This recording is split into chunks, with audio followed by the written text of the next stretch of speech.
Slide visible છે ને? હા વિઝિબલ છે. તો શ્રી શ્રી રાધા ગોવિંદ ટેમ્પલ તરફથી તમારું બધાનું હાર્દિક સ્વાગત છે અને મને ખૂબ આનંદ થાય છે તમને બધાને આવકારતા. Thank you so much. Welcome. શરૂઆત કરીએ શ્રી શ્રી રાધા ગોવિંદજીના ચરણોમાં વંદન કરીએ અને આ જે કંઈ જ્ઞાન છે એ આપણે ઇઝીલી સમજી શકીએ. ભગવાન એવી આપણા ઉપર કૃપા કરે. ભગવાન કે છે ને દદામિ બુદ્ધિ યોગમ.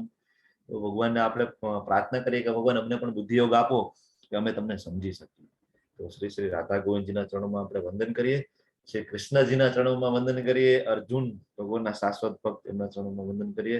ભગવાનના શાશ્વત ભક્ત શિલા પ્રભુપાદજી, જયા પતાકા સ્વામીજી મહારાજ, નામનિષ્ઠાદાસ પ્રભુ કે જેમની ચેનલ દ્વારા આપણને આ જ્ઞાન તમને ઘરે બેઠા પ્રાપ્ત થઈ રહ્યું છે, જેમની કૃપાથી આપણને આ જ્ઞાન પ્રાપ્ત થઈ રહ્યું છે, તો એ બધાને આપણે વંદન કરીએ અને એમના જે ભક્તિ આપણે પ્રાપ્ત થાય એવી આપણે એમને વિનંતી કરીએ અને આ સાથે મંગળા ચરણથી આપણે શરૂઆત કરીએ.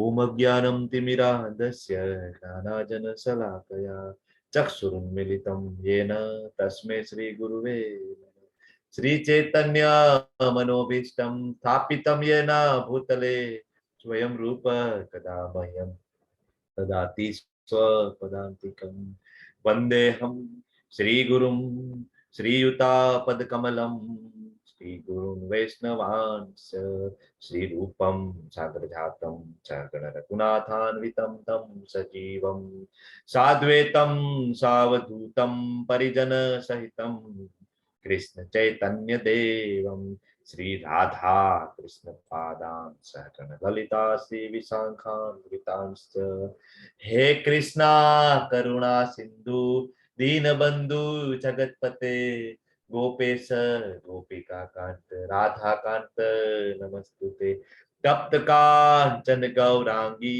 राधे वृंदावनेश्वरी वृषभानु सुते देवी प्रणमामि हरिप्रिये वाञ्छा कल्पतरुभ्यश्च कृपा सिन्धुभ्य एव च पतितानां पावनेभ्यो वैष्णवेभ्यो नमो नमः वैष्णवेभ्यो नमो नमः अनंत कोटि वैष्णव वृंद की जय शिला प्रभुपाद की जय ग्रंथराज श्रीमद् भागवतम श्रीमद् भगवत गीता की जय सद्गुरुदेव की जय जय श्री कृष्ण चैतन्य प्रभु नित्यानंद श्री अद्वैत गदाधर श्रीवासादि गौर भक्त वृंदा नमो ओम विष्णुपादाय कृष्ण पृष्ठाय भूतले श्रीमते भक्ति वेदांत स्वामी निति रामिने नमस्ते सारस्वती देवी गौरवाणी प्रचारिणे निर्विशेषा शून्यवादी पाश्चात्य देश तारिणे हरे कृष्णा कृष्ण कृष्णा हरे हरे हरे राम राम राम हरे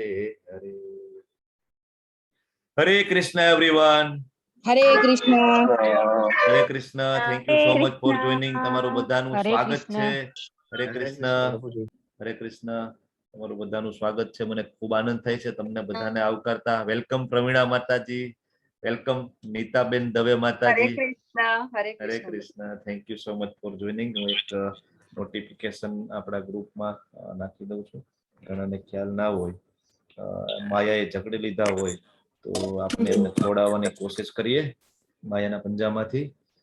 ઓકે, તો આજનો ખૂબ સુંદર ચેપ્ટર છે ગુણત્રય વિભાગ યોગ. આપણે અત્યાર સુધી ઘણી વખત ભગવાને કીધું કે અર્જુન તું 3 ગુણથી ઉપર થા, અર્જુન તું 3 ગુણથી ઉપર થા.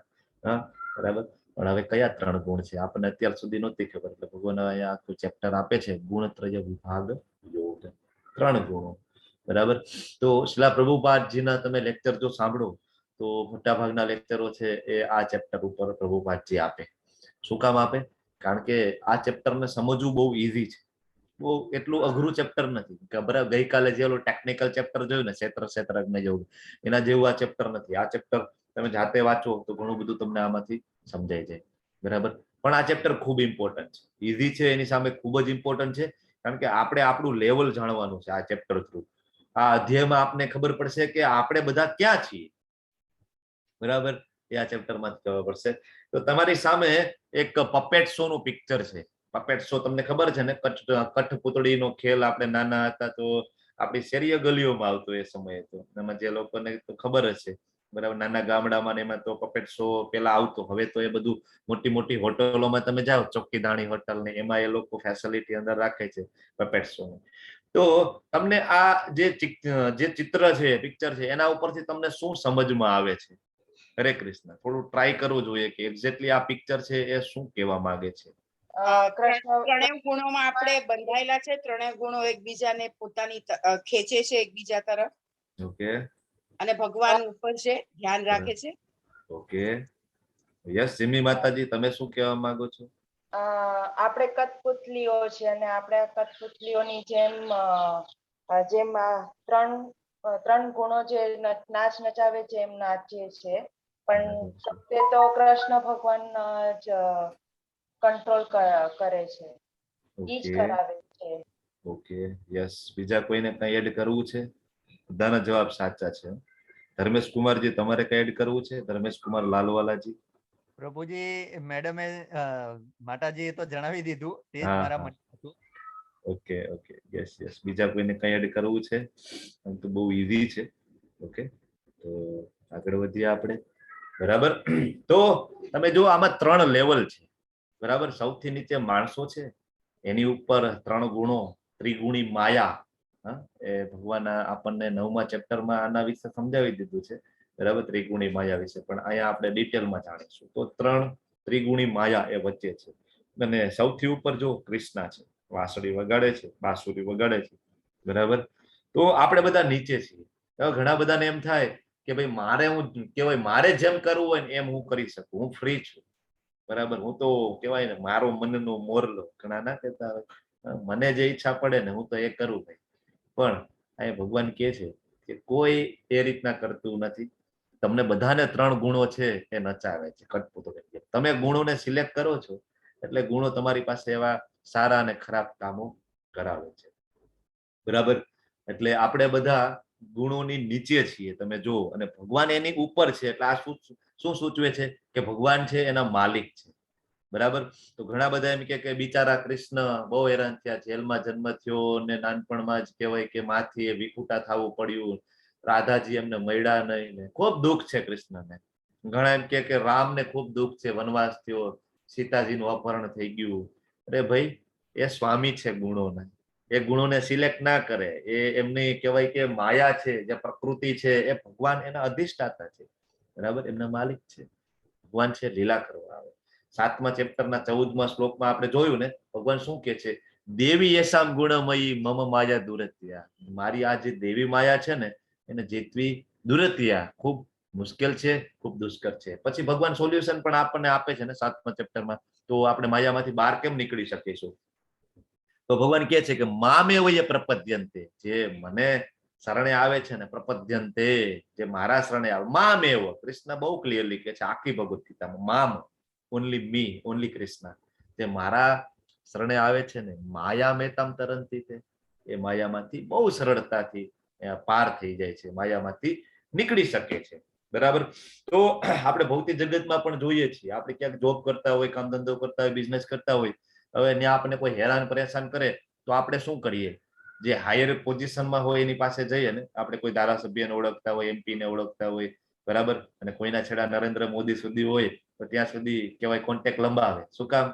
કારણ કે હાયર પોઝિશન છે, ત્યાંથી ઓર્ડર આવશે એટલે જે લોઅર પોઝિશન વાળા તરત સરેન્ડર થઈ જશે. નહીં, ઉપરથી ઓર્ડર છે, આમને હેરાન નથી કરવાના. બરાબર છે. એક બીજું નાનું ઉદાહરણ છે. ઘરની અંદર આપણે નાના નાના બાળકો હોય તો ઘણી વખત એને કહેવાય મમ્મી પપ્પાને કે ચોકલેટ લઈ દો, ચોકલેટ લઈ દો, આઈસ્ક્રીમ લઈ દો, તો આપણે ઘણી વાર ના લઈ દઈએ. પણ એ પછી હાયર ઓથોરિટી આગળ જાય. ક્યાં જાય? દાદા ને દાદી આગળ જાય. દાદા દાદી છે, ખૂબ પ્રેમાળ હોય, લઈ દે ભાઈ આને, તરત લઈ દેવું પડે કે નહીં? Higher authority. તો સેમ વે ભૌતિક જગતમાં એ રૂલ્સ લાગુ પડે. તો આપણે ભક્તિમાં આગળ વધવું હોય તો ત્યાં પણ એ નિયમ લાગુ પડે કે માયામાંથી બહાર નીકળવું હોય તો માયાના જે બોસ છે, કોણ છે? કૃષ્ણ. બરાબર. એમના કંટ્રોલમાં છે. દેવી યશામ ગુણમયી મમ માયા દુરત્યા. માયા ભગવાનના કંટ્રોલમાં છે. બરાબર. માયા ભગવાનની દાસી છે. તો ભગવાનને આપણે કહીએ કે ભગવાન છોડાવો આમાંથી, હું તમારા શરણે છું, હું તમારો છું કૃષ્ણ. બરાબર. શ્રીમદ ભાગવતમમાં કુંતી મહારાણી પ્રાર્થના કરે છે તો કહે છે કે ખાલી એટલું જ કહેવાનું છે કે કૃષ્ણ હું તમારો છું. બસ દંડવત પ્રણામ કરીને કહી દેવું ને, કૃષ્ણ હું તમારો છું, અથવા કૃષ્ણ હું તમારી છું. પૂરું થઈ ગયું, બધું આવી ગયું આની અંદર. શરણાગતિ, બરાબર, ભક્તિ કરવાની, શરણાગતિ. તો હવે આ 3 ગુણ છે શું એક્ઝેક્ટલી એ આપણે આ ચેપ્ટરમાં જોઈશું. બહુ ઈઝી ચેપ્ટર છે, તમને બધાને ફટાફટ સમજાઈ જાય એવું ચેપ્ટર છે. તો પેલા શ્લોકમાં ભગવાન શું કહે છે કે હવે હું તમને સમસ્ત જ્ઞાનમાં સર્વશ્રેષ્ઠ આ પરમ જ્ઞાનને પુનઃ કહીશ. ભગવાન કહે છે કે આ જે પરમ જ્ઞાન છે, બરાબર, અને બીજા જ્ઞાન જે છે એ બધાની અંદર આ સર્વશ્રેષ્ઠ જ્ઞાન છે. કારણ કે તમે તમારું લેવલ જાણશો તો તમે અપગ્રેડ થઈ શકશો ને. તમે જાણતા હશો કે તમે ગુણમાં છો, તમે રજો ગુણમાં છો કે તમે સત્વ ગુણમાં છો, તો તમે ધીમે ધીમે અપગ્રેડ કરશો. અને આ જ્ઞાન કેવું છે? ભગવાન કહે છે કે જેને જાણ્યા પછી સમસ્ત મુનિઓ છે ને એને પરમ સિદ્ધિ પ્રાપ્ત કરેલી છે. વિચારો, જે મુનિઓ છે, જે ઓલરેડી સિદ્ધ છે, ઓલરેડી ભક્ત છે, એ પણ આ ભગવદ્ ગીતાનું જયારે જ્ઞાન લે ને તો એ પણ સિદ્ધિ પ્રાપ્ત કરી લે. બરાબર, તો આ જ્ઞાન એવું છે, બરાબર, કે આપણને આત્મસાત થાય. ભગવદ્ ગીતાનું જ્ઞાન એવું છે કે આપણને તરત આત્મસાત થાય ને તરત જ આપણને ભગવાનની પ્રાપ્તિ થાય. એટલું વેરી વેરી વેરી ઇમ્પોર્ટન્ટ આ નોલેજ છે. બરાબર, આપણે વાત થઈ હતી જયારે પેલું આપણે 0 ડે લીધું હતું ને ત્યારે વાત થઈ હતી કે ભગવદ્ ગીતાના દરેક ચેપ્ટરનું મહાત્મય છે. પદ્મ પુરાણની અંદર એક એક ચેપ્ટરનું મહાત્મય આપે કે શ્રુતિફળ, કે આ ચેપ્ટરનું શ્રુતિફળ શું છે, આ ચેપ્ટરનું શ્રુતિફળ શું છે, મહાત્મય શું છે. બરાબર, તેમાં અલગ અલગ છે. પણ અમુક અધ્યાયની પહેલા ભગવાન પોતે એ ચેપ્ટરનું મહાત્મય પોતે બોલે છે. એટલે જો અહીંયા ભગવાન આ ચેપ્ટરનું મહાત્મય પોતે બોલે છે કે આ જ્ઞાન કેવું છે, આ ચેપ્ટરનું જ્ઞાન કેવું છે, તો કે જે જાણે ને, બરાબર, એ જાણ્યા પછી સમસ્ત મુનિઓએ જે પરમ સિદ્ધિ પ્રાપ્ત કરે એવી સિદ્ધિ પ્રાપ્ત કરે છે. બરાબર, તો ભગવાન આપણને શું કામ કે, ભગવાનને શું કામ મહાત્મય કેવું પડે? કારણ કે આપણને રસ પડે, આપણને ઇન્ટરેસ્ટ થાય, આપણને સાંભળવાની ઈચ્છા થાય, આપણે સમજી શકીએ, આપણે જીવનમાં ઉતારી શકીએ. અને ખરેખર જે મનુષ્ય જીવનનો જે ગોલ છે, જેના માટે આપણો જન્મ થયો છે ને, એ વસ્તુને આપણે પ્રાપ્ત કરી શકીએ. એટલે ભગવાન આપણને મહાત્મય સમજાવે. પછી ભગવાન બીજા શ્લોકમાં કહે છે કે આ જ્ઞાનમાં સ્થિર થવાથી મનુષ્ય મારા જેવી દિવ્ય પ્રકૃતિ એટલે કે સ્વભાવને પ્રાપ્ત કરી શકે છે. આ પ્રમાણે સ્થિત થવાથી તે ન તો સૃષ્ટિના સમયે ઉત્પન્ન થાય છે, ન તો પ્રલયના સમયે વિચલિત થાય છે. ભગવાન જેવો નેચર, ભગવાન કે મારા જેવી દિવ્ય પ્રકૃતિને પ્રાપ્ત થાય છે. તો ભગવાનનો નેચર કેવો છે? ભગવાન ગુણાધીશ પણ છે અને ગુણાતીત પણ છે. અને આપણે બધા કેવા છે? ગુણાધીન, આપણે ગુણોની અંડરમાં છીએ. તો ભગવાન કેવા છે? ગુણાતીત છે. એટલે ભગવાન કે તમે આ જ્ઞાનમાં સ્થિર થશો ને તો તમને મારા જેવો સ્વભાવ, તમે પણ ગુણાતીત થશો, તમે સત્વ રજ અને 3 ગુણોથી તમે પર થશો, એના જેવું નેચર મળે. કેવું નેચર ભગવાનનું? ઓલવેઝ કુલ. કેવું? બરાબર, ઓલવેઝ કુલ. શું કામ? તો કે ગમે તેવી કહેવાય કે વિચલિત સ્થિતિ હોય, પ્રલયકારી સ્થિતિ કેમ ના હોય, તો એમાં વિચલિત થતા નથી. ઓલવેઝ કુલ. એક વખત પ્રભુપાદને કોઈ પૂછે છે તમારું નામ છે એસી ભક્તિ વેદાંત સ્વામી પ્રભુપાદ, એમાં એસી નો મતલબ શું છે? તો પ્રભુપાદ કહે છે કે ઓલવેઝ કુલ. ઓલવેઝ કુલ, કે ઓલવેઝ કુલ ભક્તિ વેદાંત સ્વામી પ્રભુપાદ. એક્ઝેક્ટલી એનું નામ હોય છે અભયચરણ. બરાબર, એમનું જે બર્થ નેમ છે અભયચરણ છે. એક યુટ્યુબમાં સિરિયલ છે અભયચરણ કરીને, 45 એપિસોડ છે. તમને સમય મળે ને તો તમે જોજો અભયચરણ. બરાબર, ખૂબ સુંદર સિરિયલ છે. એમાં તમને ખ્યાલ આવશે કે એક્ઝેક્ટલી ભક્ત કેવા હોય. અને પ્રભુપાદનું ખરેખર જીવન ચરિત્ર જાણવા જેવું છે. વાત સાંભળજો. સિરિયલ છે એટલે જોવાની મજા આવશે. વાંચવાનું હોય તો થોડુંક તમને એવું લાગે કે વાંચવું નથી, પણ આ સિરિયલ છે એટલે મજા આવશે. આપણે ઘણી બધી સિરિયલો જોતા હોય સાસ બહુની, પણ એક વખત અભયચરણ જોવો. અને બીજું એક હરે કૃષ્ણ મૂવી છે હિન્દીમાં, એ પણ જોવો તમે. યુટ્યુબમાં છે આ બંને વસ્તુ. ઓકે, તો ઓલવેઝ કુલ આપણે રહીએ. પણ જનરલી આપણે તો કેવું થાય, નાની નાની વાતમાં વિચલિત થઈ જાય. થોડોક નફો થાય, બરાબર, તોય આપણે વિચલિત થઈ જાય. નુકસાન થાય તોય વિચલિત થઈ જાય. નફામાં તો આપણે ફૂલાઈને ફાળકો થઈ જાય, નુકસાનમાં તો આપણે બેસી જાય તરત. નુકસાન થઈ ગયું, નુકસાન થઈ ગયું. ઇવન સામાન્ય કારણ હોય ને કે ક્લિયર વાતાવરણ ના હોય ને આપણે બહાર ક્યાંક જવું હોય ને વરસાદ પડવા માંડે તો આપણું મન વિચલિત થઈ જાય. અરે રે, બરાબર, તરત ડાઉન થઈ જાય. અને કદાચ આપણે કાર લઈને જતા હોય ને કોઈક આપણે કહેવાય ઓવરટેક કરે ને ત્યાં તરત આપણું મગજ કહેવાય ફરી જાય. આપણે આવી નાની નાની પરિસ્થિતિઓમાં પણ વિચલિત થઈ જઈએ છીએ. પણ ભગવાન એમ કે છે કે આ જ્ઞાનમાં સ્થિર થશો ને તો તમને એવી પ્રકૃતિ મળશે ને કે તમે પ્રલયના સમયે પણ તમે વિચલિત નહીં થાવ. બોલો, બરાબર, આવી સ્થિતિ તમને પ્રાપ્ત થાય કે કદાચ પ્રલય જેવી સ્થિતિ ઉત્પન્ન થાય તો પણ તમારું મન વિચલિત ન થાય. આનું ઉદાહરણ મને કોણ આપશે? એવા કોણ મહાત્મા હતા કે ખૂબ ખરાબ પરિસ્થિતિમાં એકદમ શાંત હતા? આમ તો 2-3 એક્ઝામ્પલ આપી શકાય એવા છે આપણે જે અત્યાર સુધી જોઈ ગયા છીએ એમાંથી, પણ મને કોઈક એક આપશે? એવા કોણ મહાત્મા હતા? પ્રહલાદ મહારાજ. યસ, પ્રહલાદ. હોલિકા પાસે બેસીને. હા, એના સિવાયની ખૂબ ખરાબ પરિસ્થિતિ હોય છે પ્રહલાદ મહારાજ. સુદામા. ઓકે, હજી કોઈ એક્ઝામ્પલ આપશે? રાજા હરિશ્ચંદ્ર. રાજા હરિશ્ચંદ્ર. ઓકે, હજી કોઈ આપશે? નરસિંહ મહેતા. હરે કૃષ્ણ. ધ્રુવ ધ્રુવ ધ્રુવ મહારાજ, નરસિંહ મહેતા. મીરાબાઈ. નરસિંહ મહેતા, મીરાબાઈ.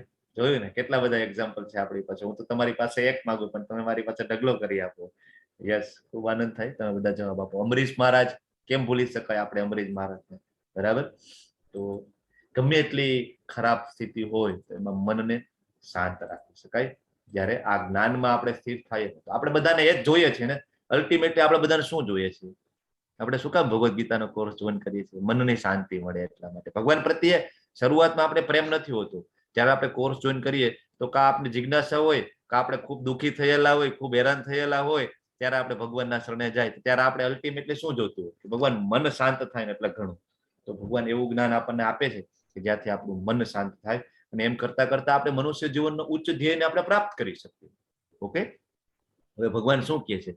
સર્વ યોનિષુ કૌંતેય મૂર્તય સંભવંતી યા તાસામ બ્રહ્મ મહદ્યોનિર અહમ અહમ બીજ પ્રદ પિતા.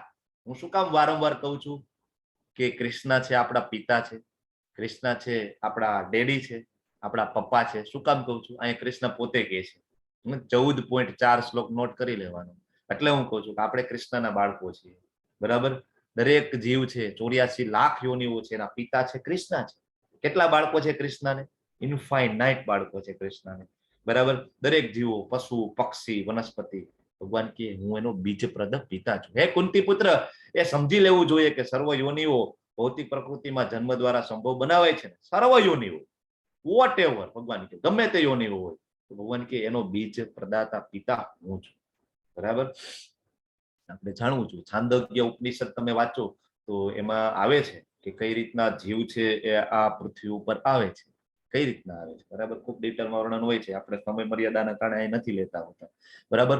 પણ એક વસ્તુ યાદ રાખવી પડે કે કૃષ્ણ આપણા પિતા છે, બરાબર. ભગવાન છે એ આપણા પિતા છે, તો આપણે એના પ્રત્યે પ્રેમ આવવો જોઈએ, ભાવ આવવો જોઈએ.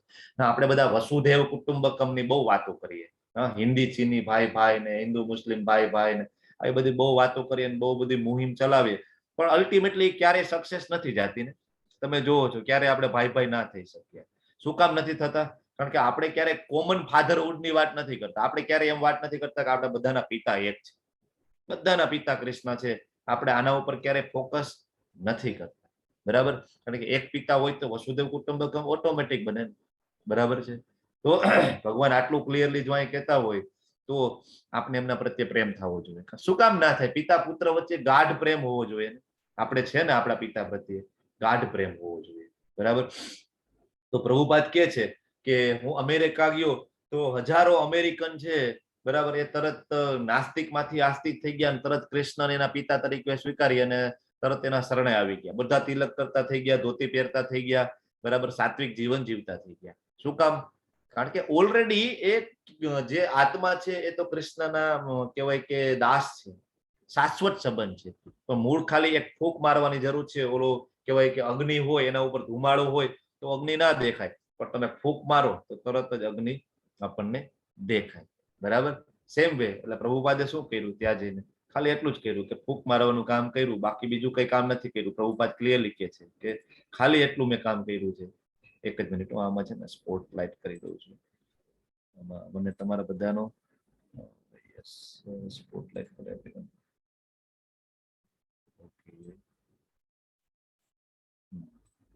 Yes, okay. તો કુંભના મેળામાં આપણે ધારો કે ખોવાઈ ગયા હોય આપણા પિતાજીથી અને પાછા મળીએ તો આપણે એવો ને એવો પ્રેમ હોય. ઘણા બધા વર્ષે મળીએ તો આપણે ભેટી પડીએ. મારા પપ્પા, ઘણા બધા મિત્રો છે તમારે, તમે બધા કોલેજ કાળમાં ઘણા બધા મિત્રો હોય, સ્કૂલમાં મિત્રો હોય, તમારા ખૂબ ગાઢ મિત્રો હોય. વર્ષમાં એકાદ વાર મળવાનું થાય ને તો એ એવું જ લાગે કે નહીં આપણે રોજ સાથે જ છીએ. એટલો ગાઢ પ્રેમ હોય એ મિત્રો સાથે. તમને બધાને અનુભવ હશે જ, મને પણ આ અનુભવ છે. વર્ષમાં એકાદ વાર સમય મળે એ મિત્રને આપણે મળીએ તો આપણને એવું લાગે કે આહા હા, જાણે વર્ષોથી આમની સાથે જ છીએ. એટલો આનંદ આવે, એટલો આનંદ આવે, બરાબર. ઘણા બધા નથી કહેતા પૂર્વજન્મનું લેણું હોય, બરાબર. તો આ તો ભગવાન સાથેનો પૂર્વજન્મનો નહીં, શાશ્વત અનંત જન્મોનો, અનંત કાળનો આપણો સંબંધ છે. કૃષ્ણ આપણા અનંત કાળથી પિતા છે, બરાબર. તો આ શ્લોકમાંથી આપણે ખાસ આ સમજવું જોઈએ. બે વસ્તુ આપણે સમજવી જોઈએ.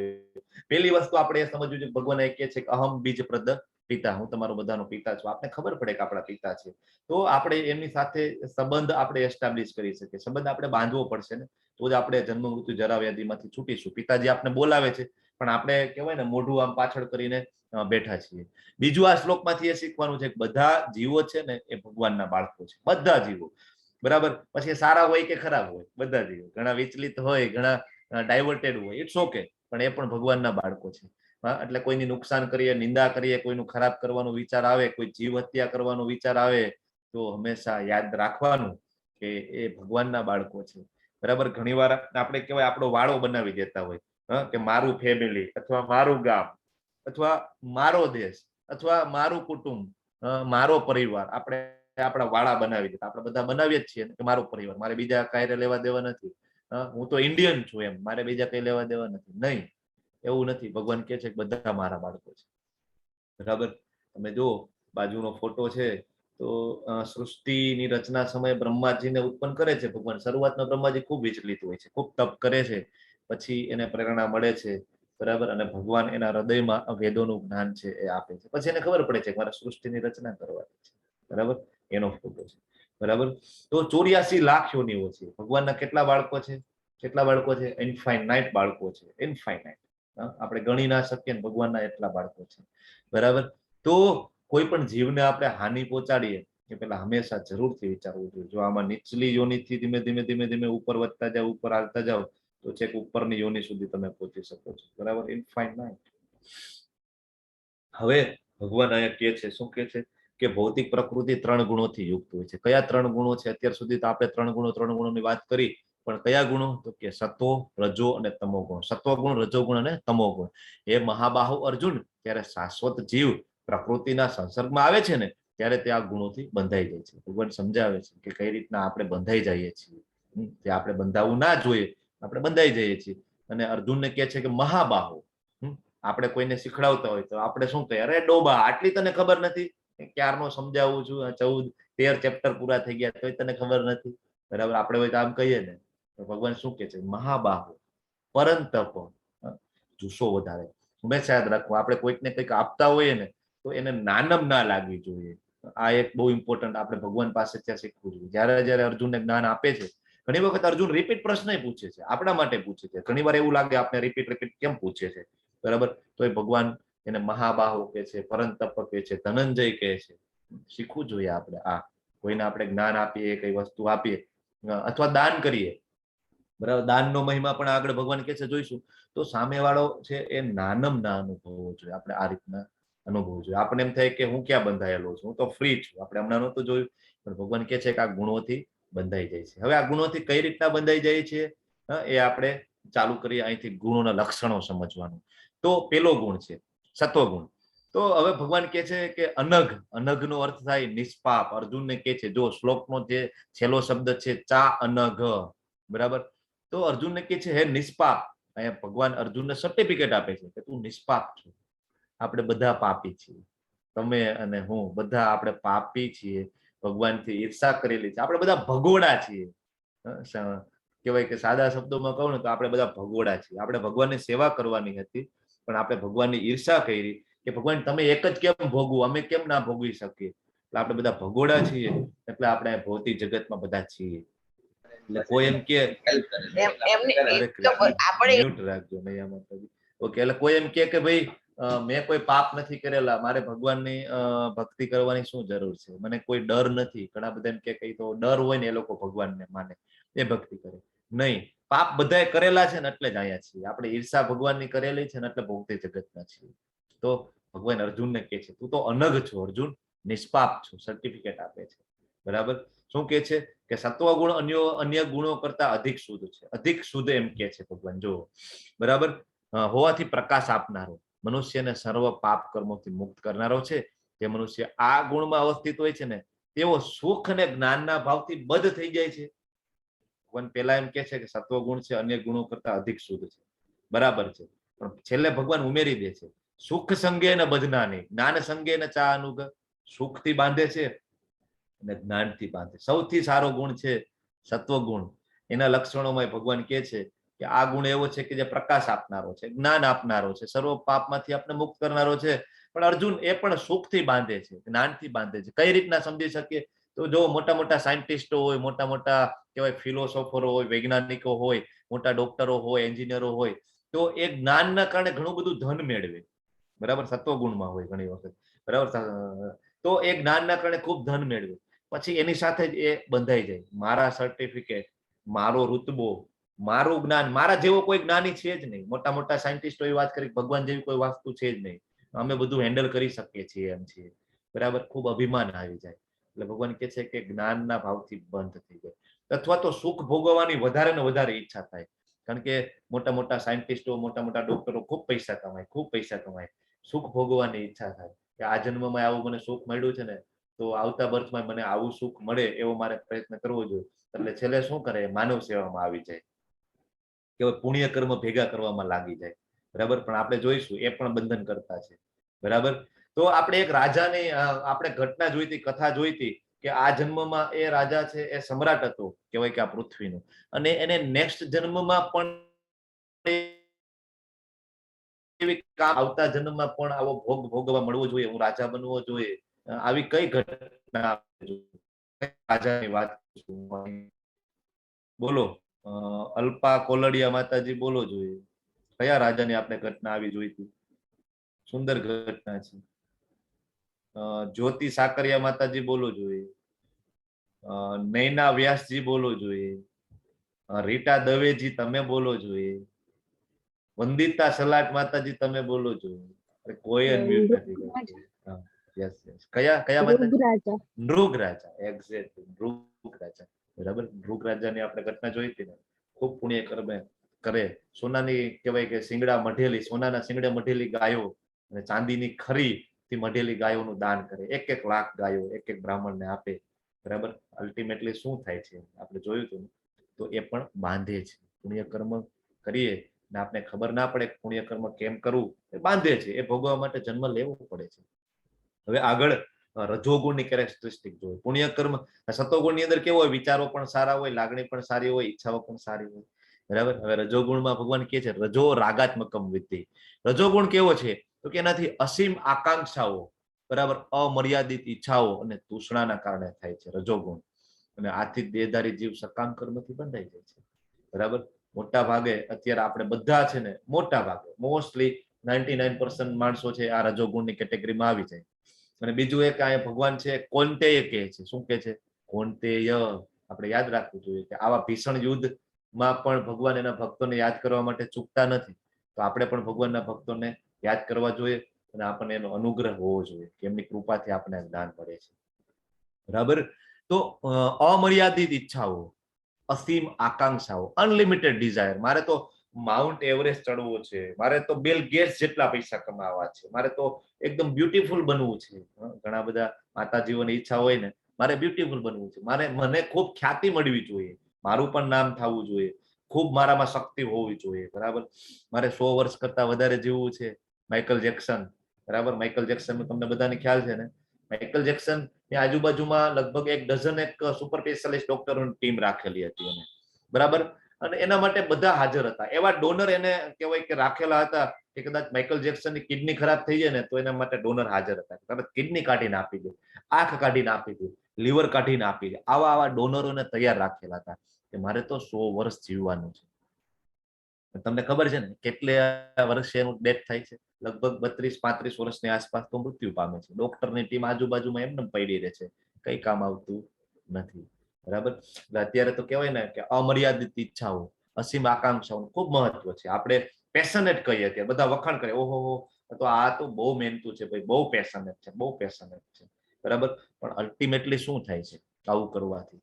તો ભગવાન કહે છે સકામ કર્મોથી બંધાઈ જઈએ છીએ આપણે, બરાબર. કારણ કે જે કઈ આપણે કરીએ છીએ ફળ મેળવવાની આશાએ કરીએ છીએ, બરાબર. આપણે યજ્ઞ કરીએ, દાન કરીએ, તપ કરીએ, ગમે તે કરીએ, એની પાછળ આપણી કંઈક ને કંઈક ઈચ્છાઓ હોય છે, બરાબર. એટલે ભગવાન યજ્ઞ તપ ને દાન આપણે છોડવાના નથી, પણ કઈ રીતના કરવાના છે આપણે આગળ સમજાવશે. પણ જો એની પાછળ કંઈક ને કંઈક આશા હોય, સકામ કર્મ આપણે કરીએ ને તો આપણે બંધાઈ જઈએ છીએ, બરાબર. તો આપણે બધા શું કરીએ છીએ? આપણે નાનપણથી જ આપણા બાળકને શું શીખડાવીએ?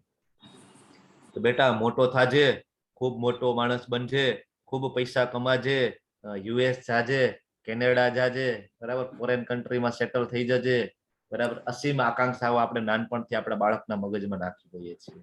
આપણે ક્યારેય એને નથી સમજાવતા કે આપણો જન્મ શેના માટે થયો છે, તું કોણ છું, હું કોણ છું, આપણો અહીંયા જન્મ શું કામ થયો છે. પૈસા કમાવા માટે જન્મ થયો છે, ખાવા માટે જન્મ થયો છે, ભોગ ભોગવવા માટે જન્મ થયો છે, બરાબર. આહાર, નિંદ્રા, ભય અને મૈથુન આ 4 વસ્તુ છે.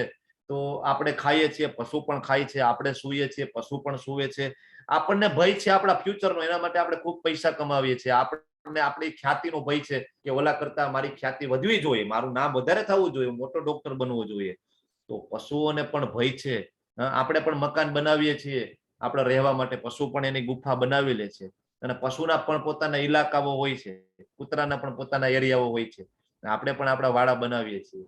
અને છેલ્લે મૈથુન, બરાબર, આપણે પણ સંતાન પ્રાપ્તિ માટે મૈથુન કરીએ છીએ, સમાગમ કરીએ છીએ, તો પશુ પણ કરે છે. તો આ 4 વસ્તુ પશુ પણ કરે છે અને આપણે પણ કરીએ છીએ. તો આપણામાં ને એનામાં ફરક શું? કઈ નહીં. આપણામાં બુદ્ધિ છે. ભગવાને આપણને એક અલગ વસ્તુ આપેલી છે, બુદ્ધિ, કે જેના કારણે આપણે સમજી શકીએ કે મનુષ્ય જીવનનો અલ્ટિમેટ ગોલ શું હોય. આપણે આપણા બાળકને ક્યારેય આ સમજાવતા નથી, ક્યારેય શીખડાવતા નથી. શીખડાવવું જોઈએ. આપણી ઘરે આત્મા આવી છે તો આપણો એ ફરજ બને કે આપણે એને શીખડાવવું કે એક્ઝેક્ટલી એનો ગોલ શું છે, બરાબર. તો સકામ કર્મ છે, બરાબર, એમાં આપણે બંધાઈ જઈએ, બરાબર. આપણે તો સ્વપ્નમાં એવું આવે કે હું આ કરી લઉં, તે કરી લઉં, બંધાઈ જઈએ. પછી ભગવાન તમોગુણ વિશે સમજાવે છે કે ભરત પુત્ર, એમ જાણી લે કે અજ્ઞાનથી ઉત્પન્ન થતો તમોગુણ સર્વ દેહધારી જીવોનો મોહ છે. તમોગુણ કેવો છે, બરાબર, આપણે જોયું. રજોગુણ છે, પછી આવે તમોગુણ, એના કરતા નીચી ક્વોલિટીનો છે. આપણને એમ થાય કે આજે તો રજા છે, હજી હું આગળ જોઈ લઉં કે આ ગુણના પ્રતિકૂળ કેવા, કે આના જે પ્રતિફળ કેવા છે, બરાબર, કે પાગલપણું, આળસ, નિંદ્રા, બરાબર, બદ્ધ જીવને બાંધે છે. કેવું હોય તમોગુણના કેરેક્ટરિસ્ટિક? પાગલપણું, પ્રમાદ, ખૂબ આળસ આવે. આજે તો રજા છે, આજે રવિવાર છે, આજે તમારે 12 કલાક સૂવું છે અને કોઈ ઉઠાડતા નહીં, કોઈ ડિસ્ટર્બ નહીં કરતા, કમ્પ્લીટ આરામ, કઈ કરવાનું થતું નથી. મજા આવી ગઈ. આજ તો આખો દિવસ મૂવી જોવાનું, બરાબર ને, ટીવી જોવાનું અને આનંદ કરવાનો, સૂતું રહેવાનું. ઘણા બધાને એવું લાગે કે આ જીવન ખૂબ સારું છે, બરાબર, ખૂબ આનંદ આવે આમાં. ઘણા તમોગુણમાં હજી આગળ વધે, શું થાય? આળસ, નિંદ્રા, પ્રમાદ, નશો કરવા માંડે, ઉડતા પંજાબ. હવે તો બધે છે, આ તો પંજાબનું ખાલી નામ છે. દરેક રાજ્યની અંદર આ સ્થિતિ છે. કોલેજની અંદર બધા વ્યસનો કરે, બાળકો વ્યસનો અત્યારે ચડે એવો કહેવાય, સંગત ખૂબ એને થઈ જાય, બરાબર. તો આ સૌથી ખરાબ ગુણ છે. ધીમે ધીમે આજની જે જનરેશન છે એ બધી આમાં કહેવાય ને મોંમાંથી જાય છે, તમોગુણની અંદર. તમોગુણમાંથી બહાર નીકળવું ખૂબ અઘરું છે, બરાબર. તો આમાં વિચાર પણ ખરાબ હોય, લાગણી પણ ખરાબ હોય અને ઈચ્છાઓ પણ ખરાબ હોય. હવે ભગવાન ફરીથી એક વખત કહે છે સત્વગુણ, રજોગુણ, તમોગુણ વિશે ફરીથી એક વખત સંક્ષેપમાં કહે છે કે સત્વમ સુખે સંજયતિ, રજમ કર્મણી ભારત, જ્ઞાનમાં વૃત્યતુ તમ, પ્રમાદી સંજયતુ ત. કે સત્વગુણ છે સુખથી બાંધે છે, આપણે જોયું ને, બરાબર. રજોગુણ છે સકામ કર્મથી બાંધે છે અને તમોગુણ છે મનુષ્યના જ્ઞાનને ઢાંકીને પ્રમાદથી બાંધે છે. એટલે કહેવાનો મતલબ બધી સાંકળ છે. સત્વગુણ છે સોનાની સાંકળ છે, રજોગુણ છે ચાંદીની સાંકળ છે અને તમોગુણ છે એ લોખંડની સાંકળ છે. બધી સાંકળ છે, અલ્ટિમેટલી એમાં આપણે બંધાવાના જ છીએ. સુખથી બંધાય, સકામ કર્મથી બંધાય, અથવા તો છેલ્લે તમોગુણથી બંધાવાના છીએ. તો હવે અર્જુન પૂછશે આગળ આપણા માટે, જે ભગવાન કહે છે કે હા, કે હે ભરત પુત્ર, હવે આ જયારે ગુણો છે ને આ બધા, તો એ આપણને 100% ક્યારે હોતા નથી. કોઈ માણસ ક્યારે 100% સત્વગુણમાં ના હોય, કોઈ ક્યારે 100% રજોગુણમાં ના હોય, કે ક્યારે 100% તમોગુણમાં ના હોય. તો કેવી રીતના હોય? તો ભગવાન કહે છે કે કોઈ વાર સત્વગુણ, રજોગુણ તથા તમોગુણને પરાસ્ત કરીને મુખ્ય બની જાય. સત્વગુણ છે રજોગુણ તમોગુણને કેવાય હરાવી દે અને મુખ્ય બની જાય. તો કોઈ વખત એવું બને કે રજોગુણ છે એ સત્વ તમોને હરાવીને મુખ્ય બની જાય. કોઈ વેળા એવું બને કે તમોગુણ છે સત્વ રજોગુણને હરાવી દે અને એ કહેવાય સર્વોપરી થાય. તો આવી સતત જે સ્પર્ધા છે ને એ ચાલ્યા જ રાખે સતત. એટલે હું ક્યારેક સત્વગુણમાં હોય, ક્યારેક રજોગુણમાં હોય, ક્યારેક તમોગુણમાં હોય. બધાનો રેશિયો જુદો હોય. ક્યારેક 50% સત્વગુણ હોય, રજોગુણ 40% હોય, 10% તમોગુણ હોય, ક્યારેક 90% તમોગુણ આવી જાય. તમે જોવો છો ને આપણા બધાના વર્તનો છે એમાં ચેન્જીસ વારંવાર થતા રહે. ક્યારેક આપણે સત્વગુણમાં હોય, ખૂબ આપણે દાન કરીએ, ખૂબ આપણું વર્તન સારું હોય, અને ક્યારેક એવી સિચ્યુએશન આવે કે આપણે ખૂબ ક્રોધ કરીએ, ખૂબ ખરાબ કામની અંદર આપણે પડી જઈએ, તો ત્યારે આપણે તમો ગુણમાં હોઈએ છીએ. ક્યારેક આપણને ખૂબ ઈચ્છાઓ થાય, ખૂબ આકાંક્ષાઓ થાય, ત્યારે આપણે રજોગુણમાં હોઈએ છીએ. તો આપણને આ ત્રણેય ગુણો છે કે જો આ રીતના ખેંચે છે, બરાબર, આપણને મનને ખેંચે છે, રજોગુણ ખેંચે, તમોગુણ ખેંચે, સત્વગુણ ખેંચે, અને આપણે બધાય ખેંચાઈ જઈએ છીએ એમાં, બરાબર. હવે સત્વગુણ હોય તો એના લક્ષણો કેવા હોય? તો ભગવાન કહે છે કે સત્વગુણ હોય ને તો એ અભિવ્યક્તિને ત્યારે અનુભવ કરી શકાય કે જ્યારે શરીરના બધા દ્વાર છે જ્ઞાનના પ્રકાશથી પ્રકાશિત થઈ જાય. સત્વગુણની અંદર જ્ઞાન મળે. શરીરના બધા દ્વાર, તો તમને ખબર છે કે આ શરીરની અંદર 9 દ્વાર છે. આપણું આ જે કહેવાય કે હાડ માંસનું જે પિંજરું આપણને આપેલું છે, તો એની અંદર 9 દ્વારે પૂરે દેહી એવું કહેવાય કે આમાં 9 દ્વાર છે, એમાં આપણે આત્માને પૂરી દીધો છે, બરાબર. સત્વગુણની અંદર શું હોય? તપ કરે, સ્વાધ્યાય કરે, સાધના કરે, બરાબર. તો શું થાય? એમ કરતા કરતા જ્ઞાનનો પ્રકાશ થાય અને અંધકારમાંથી આપણે બહાર નીકળી શકીએ. સત્વગુણ છે, બરાબર. પછી આગળ આવે છે રજોગુણ.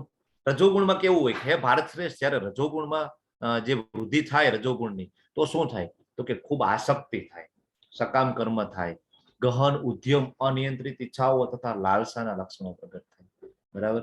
અધ્યતિક આસક્તિ, આ મારું છે, પેલું મારું છે, આ મારું ધન એ મારું છે, બીજાનું ધન એ મારું છે, આ વ્યક્તિ મારા છે, પેલા વ્યક્તિ મારા નથી, મારે એની સાથે લેવા દેવા નથી.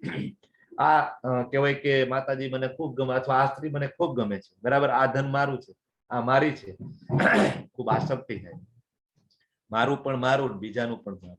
પછી સકામ કર્મ થાય. આપણે જોઈ લીધું, સકામ કર્મ છે બાંધે છે. જે કોઈ કર્મ આપણે કરીએ એની અંદર જો ફળ સાથે આપણે જોડાયેલા હોય, આપણને કામના હોય ફળની, તો ભગવાન કહે છે સકામ કર્મ થાય. પછી ગહન ઉદ્યમ. ગહન ઉદ્યમ એટલે કે સાહેબ તમે મને 12 કલાક નહીં, તમે મને 15 કલાક કામ કરવાનું કહેશો ને તોય હું કામ કરવા માટે તૈયાર છું. હું 15 કલાક કામ કરીશ, પણ મારે જે જોઈએ ને એ મને મળવું જોઈએ. તમે કયો એ હું કરું, તમારો ગુલામ થઈ જાવ, તમે જે કામ કહેશો ને એ હું કરીશ સાહેબ. ગહન ઉદ્યમ. અનિયંત્રિત ઈચ્છાઓ, બરાબર. મારી પાસે 1 પ્લોટ હોય તો મારે બીજા 10 પ્લોટ જોઈએ છે. મારી પાસે 1 કરોડનો બંગલો છે, પણ નહીં, મારે તો અંબાડી જેવો મોટો બંગલો હોવો જોઈએ. મારી પાસે કહેવાય ક્રેટા છે, તો મારી પાસે BMW હોવી જોઈએ, મર્સિડીઝ હોવી જોઈએ. આમ કરતા કરતા શું થાય? લાલસાના લક્ષણો પ્રગટ થાય. બાજુનો ફોટો જો, કેવી લાલચ છે ધનને. આમ કહેવાય ને તો સાપ કુંડલી મારીને બેઠો હોય ને એમ બેઠો છે. તમે પ્રભુપાદજીનો ભાવાર્થ વાંચો તો પ્રભુપાદજી ચાણક્ય પંડિતનું એક કોટ અહીંયા લખે છે કે માતૃવત પરદારે શું, કે બીજાની પત્ની હોય ને માતા સમાન છે. માતૃવત પરદારે શું, પરદ્રવ્ય શું લોષ્ટવત, બીજાનું દ્રવ્ય એટલે કે બીજાનું જે ધન છે લોષ્ટવત એટલે કે માટી સમાન છે. આત્મવત સર્વભૂતેષુ, બધા ભૂત, બધા ભૂતો એટલે બધા જીવો, બધા પ્રાણીઓ. આત્મવત કે એની અંદર પરમાત્મા છે, હું બધાની અંદર આત્માને પરમાત્માને જોઈ શકું છું, બરાબર. યહ પશ્યતિ, જે આજ જો જોવે છે ને, સ પંડિત. ચાણક્ય કહે છે કે આને પંડિત કહેવાય. આ રીતના જે જોવે ને એ પંડિત કહેવાય. પણ અત્યારે તો ખૂબ કોમન છે 15-20 કલાક કામ કરવાનું, દિવસ પાડી કરવાની, રાત પાડી કરવાની. શું કામ? આસક્તિ ખૂબ છે આપણને, ઈચ્છાઓ ખૂબ છે, બરાબર. અને પછી શું થાય કે નાનું એવું આપણી અગેન્સ્ટ કંઈક થઈ જાય ને તો આપણે ખૂબ દુઃખ થાય, બરાબર. અથવા તો આપણે કંઈક જોઈતું હોય એવું ના મળે ને તો ખૂબ દુઃખ થાય. અથવા કોઈ માણસ ઘરમાં આપણે ઈચ્છીએ એવી રીતના ના ચાલતું હોય, અથવા એ રીતના કામ ના કરતું હોય ને, આપણને તરત ખૂબ દુઃખ થાય, ખૂબ સ્ટ્રેસમાં, ખૂબ એન્ઝાયટી, ડિપ્રેશન, અને અમુક માણસો તો છેક સુસાઇડ સુધી પહોંચી જાય. શું કામ? રજોગુણ અને તમોગુણ વધે ને ત્યારે આવી બધી આકાંક્ષાઓ થાય. બીજાને નિયંત્રિત કરવાની આપણને ઈચ્છા થાય કે હું કહું એમ થવું જોઈએ, બરાબર. ત્યારે આ બધા પ્રોબ્લેમ થાય. ભગવાન કહે છે કે હે કુરુ, જ્યારે તમોગુણમાં વૃદ્ધિ થઈ જાય ને ત્યારે અંધકાર, જડતા, ઉન્માદ અને મોહ વ્યાપ્ત થાય. હવે તમોગુણ વધે તો શું થાય? અંધકાર. અંધકાર એટલે એવું નહીં કે લાઈટ જતી રહી, એવું અંધકાર નહીં, જ્ઞાનનો અંધકાર થાય. ખબર જ ના પડે કે મારું મનુષ્ય જીવન મને શું કામ મળેલું છે, કોઈ દી ખ્યાલ ના આવે. અંધકાર, તમોગુણમાં આગળ વધીએ. જડતા. જડતા એટલે તમે ગમે એટલું સમજાવે માને જ નહીં, જડ હોય.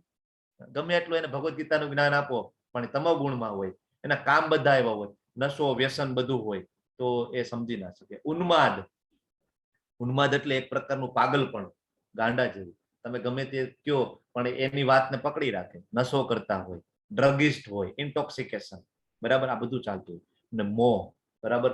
ન કરવાના ધંધાઓ કરે, અને ન કરવાની હોય એવી વસ્તુમાં એનો મોહ હોય છે. અત્યારની જે કોલેજ છે એમાં તમે જોવો તો આ ડ્રગ પાર્ટી, આલ્કોહોલ પાર્ટી, એ બધું બહુ કોમન થઈ ગયું. વેલકમ પાર્ટીમાં બધા આલ્કોહોલ લેતા હોય, બરાબર. અમે તો જોઈએ છીએ મોટી મોટી કોલેજમાં ઇન્સ્પેક્શનમાં અમે જતા હોઈએ છીએ, તો આ બધું બહુ જોવા મળે અત્યારે. તો અત્યારનું યુથ ક્યાં જઈ રહ્યું છે? બધા તમોગુણમાં હોમાઈ રહ્યા છે. તો જરૂરથી તમારા બાળકને ભગવદ્ ગીતાનું જ્ઞાન આપો, જરૂરથી, બરાબર. પછી આપણે એમ કહીએ કે ભાઈ મારું બાળક છે ખોટા રસ્તે જતું રહ્યું, અથવા મારું બાળક છે એ કહેવાય કે મને માન સન્માન નથી આપતું, અથવા મારી જાળવણી નથી આપતું, પણ તમે ક્યારે એને ભગવદ્ ગીતાનું જ્ઞાન નથી આપ્યું. ભગવાન ભગવદ્ ગીતામાં ક્લિયરલી કહે છે કે વડીલોને સન્માન આપવું જોઈએ, ગુરુને પ્રણામ કરવા જોઈએ, વડીલોની સેવા કરવી જોઈએ. જો ભગવદ્ ગીતાનું જ્ઞાન બાળકને હશે તો એ તમારી સેવા જરૂરથી કરશે, કારણ કે ભગવાનના શબ્દો છે, દિવ્ય શબ્દો છે, પણ આપણે ક્યારેય એને આપતા નથી, બરાબર. હવે આગળ ભગવાન કહે છે કે આ બધા જે ગુણો તો મેં કહી દીધા, એના લક્ષણો પણ કહી દીધા, સત્વ, રજ અને તમો ગુણ. હવે આ ગુણ સાથે જો કોઈનું મૃત્યુ થાય તો એની ગતિ કેવી થાય, બરાબર. ભગવાન કઈ કન્સેપ્ટ, કઈ ટોપિક છોડતા નથી, બધું ડિટેલમાં સમજાવી દે છે. તો શું કહે છે ભગવાન કે જ્યારે કોઈ મનુષ્ય સત્વ ગુણમાં મૃત્યુ પામે છે ને, ત્યારે તેને મહર્ષિઓના ઉચ્ચતર વિશુદ્ધ લોકોની પ્રાપ્તિ થાય છે. આપણે બધા ગોલોક ચાર્ટ જોયો હતો, બરાબર. 14 માળની એક બિલ્ડિંગ છે, 14 લોક છે, બરાબર. તેમાં આપણે ઋષિઓનું લોક જોયું હતું. સ્વર્ગલોક પણ ઉપર આવે, સ્વર્ગલોક થી પણ ઉપર આવે મહર્ષિઓનું લોક, બરાબર. એ જોયું હતું. તો આપણું 1 વર્ષ હોય તો દેવતાઓનો એક દિવસ થાય, એટલું લાંબુ આયુષ્ય છે. અને એવા 360 દિવસ છે એ દેવતાઓનું 1 વર્ષ થાય. અને આવું એ દેવતાઓ છે એ 12,000 વર્ષ જીવે, કેટલું આયુષ્ય થાય. એટલે આપણે એમ થાય કે દેવતાઓ છે અનાદિ છે, નહીં, એનું મૃત્યુ થાય છે પણ થોડીક સમય મર્યાદા એ વધારે છે, બરાબર. સેમ મહર્ષિઓ તો આના કરતા પણ વધારે જીવે છે, બરાબર. ત્યાં જન્મ અને મૃત્યુ બને છે. ભગવાન આગળ આપણને કહે છે 9મા ચેપ્ટરમાં નહીં, 8મા ચેપ્ટરમાં ભગવાન કહે છે કે મૃત્યુ તો ત્યાં પણ છે, એવું નથી, બરાબર. તો જન્મ મૃત્યુ ત્યાં છે, જરા વ્યાધિ ત્યાં નથી, બરાબર. ત્યાં ઇન્દ્રિયો છે ને ખૂબ બળવાન છે, ઉપરના લોકની અંદર ભોગ ભોગવવાના સાધનો ખૂબ ઉપલબ્ધ છે. એટલે ભગવાન કે સત્વ ગુણમાં કોઈ મૃત્યુ પામશે તો એને ઉચ્ચતર વિશુદ્ધ લોકની પ્રાપ્તિ થશે. અને હમણાં ભગવાન ફાઇનલ કન્ક્લુઝન પણ આપશે, બરાબર. પછી આપણે આગળ જોઈએ કે આપણે સત્વ ગુણમાં જો પ્રેક્ટિસ કરીએ તો આપણી ગતિ પ્રયાણ કાલે આ થાય. હવે ધારો કે આપણે રજોગુણની પ્રેક્ટિસ કરીએ છીએ, અથવા આપણે રજોગુણમાં આપણે સિલેક્ટ કરેલો છે, તો શું થાય કે જો આપણું મૃત્યુ થાય ને તો સકામ કર્મ જે લોકો સકામ કર્મ કરનારાઓમાં જન્મ પામે, મતલબ કે પૃથ્વી લોકમાં આપણો જન્મ થાય છે. અને તમો ગુણમાં મરનાર મનુષ્ય પશુઓમાં જન્મે છે, બરાબર છે. સકામ કર્મ આપણે ખૂબ કરીએ, ખૂબ આપણે પુણ્ય કરીએ, ખૂબ દાન કરીએ, તો અલ્ટિમેટલી શું થાય તો કે કદાચ તમને ઉચ્ચતર ગ્રહો પ્રાપ્ત થાય, સ્વર્ગ પ્રાપ્ત થાય, પણ ભગવાન કહે છે કે ક્ષીણે કહેવાય કે જ્યારે તમારા પુણ્ય કર્મો કહેવાય ક્ષીણ થાય, ક્ષીણે પુણ્ય મૃત્યુ લોકમ વિસંતિ, કે પુણ્ય કર્મ પૂરા થાય પાછું તમે મર્ત્ય લોકમ વિસંતિ, પાછું તમારે અહીંયા જન્મ લેવો પડે. સકામ કર્મ કરનારાઓમાં પાછો જન્મ તમારો ન્યાત થાય, બરાબર. તમને અસીમ ઈચ્છાઓ હોય તો તમારો ત્યાં જ જન્મ થાય. અને તમો ગુણથી શું થાય, પશુ યોની આપણને મળે અલ્ટિમેટલી, બરાબર. આપણે ખૂબ એવી ઈચ્છાઓ થાય, જો અહીંયા છે પેલો ફોટો, કે આપણામાં ખૂબ ઈચ્છાઓ હોય, આપણામાં ખૂબ વાસનાઓ હોય, તો આપણો જન્મ થાય વૃક્ષ તરીકે, બરાબર. આપણને બીજાનો વધ કરવામાં, બીજાને મારવામાં ખૂબ ઈચ્છા હોય તો આપણો બીજો જન્મ થાય હિંસક પ્રાણીઓ તરીકે. આપણને ઈચ્છા થાય ખૂબ સુવાની, ખૂબ મારે તો સુવું છે 15 કલાક 12 કલાક, બીજો જન્મ થાય આપણને રીછનો, 6 મહિના સુધી સુવે, બરાબર. આપણને ન ખાવાની વસ્તુઓ ખાવાની ઈચ્છાઓ થાય તો બીજો જન્મ થાય ભૂંડનો. આ ગતિ છે, ભગવાન કે છે, આ બધું ક્લિયર કટ છે. ઘણા બધાને એમ થાય બીજો જન્મ કઈ છે ને, ક્યાં લખેલું છે. ભગવાન આખી ભગવદ્ ગીતામાં વારંવાર પુનર્જન્મની વાત કરે છે. ભગવાન ત્યાં સુધી કહે છે કે બધું કેલ્ક્યુલેટેડ છે, એવું કઈ એવું નથી, બધું ફિક્સ છે, ક્યાં જન્મ થશે, કેવો જન્મ થશે, બધું તમે કયા ગુણની પ્રેક્ટિસ કરો છો એના ઉપર ડિપેન્ડ કરશે કે તમે આગળની ગતિ તમારી કઈ થશે, બરાબર. કેવી ગતિ તમારી થાય તમે નક્કી કરી શકો છો. એટલે ભગવાન પોતે કહે છે કે બીજો જન્મ થાય છે, બરાબર. તો આપણા જીવનનું ધ્યેય શું હોવું જોઈએ? આપણા જીવનનું ધ્યેય હોવું જોઈએ કે આપણે ત્રણેય ગુણોથી આપણે ઉપર ઉઠી જઈએ, કૃષ્ણ ભાવના મૃતમાં રહીએ, ભગવાનના શરણે જતા રહીએ, આપણે ત્રણેય ગુણથી ઉપર ઉઠીને શુદ્ધ સત્વમાં જતા રહીએ, બરાબર. ભગવાન આપણને કહેશે તો શું થાય, શુદ્ધ સત્વમાં જાય તો ડાયરેક્ટ રોકેટની જેમ આપણે આ એકે લોકમાં નથી જવું. મને કોઈ સ્વર્ગની કામના નથી, મને કોઈ સત્યલોકની કામના નથી, મને કોઈ ઋષિલોકની કામના નથી, મને મોક્ષની પણ કામના નથી. તો મારે શું જોઈએ છે? મારે તો મારા કૃષ્ણ પાસે જવું છે ગોલોક વૃંદાવન ધામની અંદર, બરાબર. તો આપણે બધા આપણા કહેવાય કે પરિવારજનોનું મૃત્યુ થાય તો આપણે શું લખીએ? સ્વર્ગવાસી. કારણ કે આપણે ક્યારે ભગવદ્ ગીતાને બરાબર સમજી નથી ને, એટલે આપણને એવું છે કે સ્વર્ગની અંદર ભગવાનનો વાસ છે, બરાબર, કે કૃષ્ણ છે અથવા તો ભગવાન છે એ સ્વર્ગમાં રહે છે, આપણને એવું છે. નહીં, તમે ભગવદ્ ગીતા વાંચો, ભગવદ્ ગીતા સમજો તો તમને ખ્યાલ આવે કે આ ટેમ્પરરી છે. સ્વર્ગ છે એ ટેમ્પરરી છે. આપણે બધા સ્વર્ગવાસી લખીએ છીએ, પણ એ તો ટેમ્પરરી છે, બરાબર. એના પુણ્યકર્મ પૂરા થાય પાછો જન્મ લેવો પડશે, બરાબર. તો અલ્ટિમેટલી જે ધામમાં જાય ને, બરાબર, એ ત્યાં પરમેનન્ટ રહે છે. અને આના માટે આપણે બધા શું કરીએ ધામમાં જવા માટે?